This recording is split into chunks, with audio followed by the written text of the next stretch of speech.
Hi, welcome to the Sew Along 2018 with the Gourmet Quilter. There's a pattern for the Sew Along available to purchase and download from GourmetQuilter.com. If you've already purchased it, you'll have your pattern notes already. This time we're going to do another applique block. This is block 18. We're going to be doing a pukeko, which is a New Zealand swamp hen type of bird. They're kind of fun to look at. They're not especially a favourite of the farmers, but they look pretty cute. So we're having a little pukeko there. In fact, some of the fabrics that we're using, these New Zealand fabrics by Nutex, have got pukekos on them, a little characterised version, but that's okay. So to do the pukeko block, they have kind of long legs, and I thought that they could probably be doing a couple of different things. So the one that I've already made is standing, but I thought we'd have this one doing a little bit of running because they do run around a fair bit. So I like to put down the pieces that get that are behind the main body first. I like to stitch around them. I've already done mine so that I don't have to worry about tying off ends and things because they're going to be covered when we put this next piece on. So this is the little tail. They have a little white tail which they use as a little warning signal. So that's the little white curly bit is what that's all about. And I'm going to position him so that his legs are kind of splayed a bit more as if he's running around. They are a little bit gangly, these birds. And then he's got a wing as well. So I'm just going to go ahead and iron on the body next and the leg and the wing so that I can do the rest of the stitching.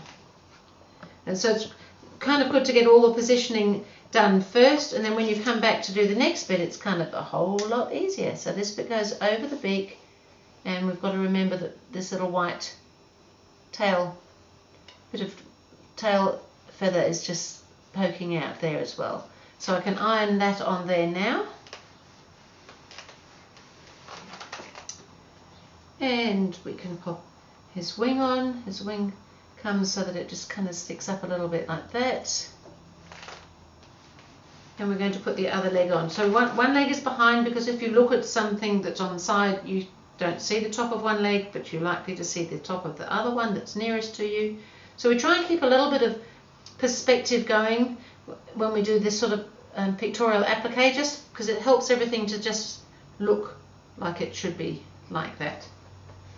And I think yes, he looks like he's pacing it out, that pukeko, and they do. They're quite funny to watch. As I said, the farmers are not so keen. They make a lot of mess. They're a little bit nosy, a little bit messy, a little bit naughty, but cute just the same. So now I'm going to go to my sewing machine. I'm using a machine blanket stitch to stitch around, and you want to do as little stopping and starting as possible, but we are going to have to stop and start a couple of times. So I'm going to start just near the leg and come around, and I can go all the way around the wing, and then I'll have to start again to go round to the leg, but then I can do all the leg in that, so in two segments. You can stop and start as often as you'd like to. However, I prefer not to do it too often if I can avoid it, because you have to tie off all the ends, and I'm not really wanting to tie off lots of ends. So I'm going to go ahead and start just down right next to the leg, and I've got my blanket stitch set to just slightly smaller than the settings on the machine. I've just reduced the length and the width a little bit, and I'm just going to go around the curves just gently, moving the fabric every stitch or every couple of stitches as you need to get a nice even stitch, so that the stitch that goes along onto the applique goes in at right angles to the edge rather than at a funny angle.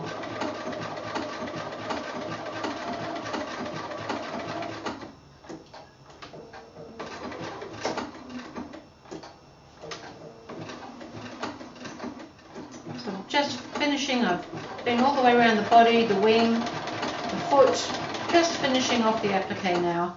Last little bit, coming around the top of his leg.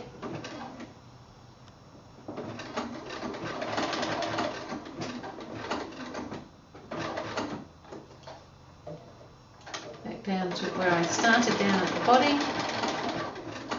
And that's my little pukeko stitch, but we're going to just see whether we need to pop some other markings on him. I'm going to give him a quick press. It looks like he's in a hurry to go somewhere.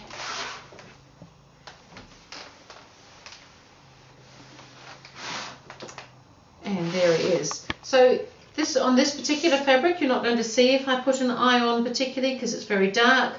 However, on the little curly tail bit, I think it's kind of cute to put a little curl in that. You don't have to. I've just done it on my illustration. And all I've done is just using my micron pen is on this little curly bit here, just put a little curl in there. They're not actually curly, however, I think it looks kind of cute. And if I was giving him an eye, I'd pop a little eye here, but I'll put it on, but you're probably not going to see it. You could embroider these bits, you wouldn't have to use a pen. I'm using the Micron Pigma pen, which are a fabric pen, fine liner. Sometimes it just can give things a little finish, but of course you can stitch them. It doesn't have to be done with a pen. So I've done both my pukekos.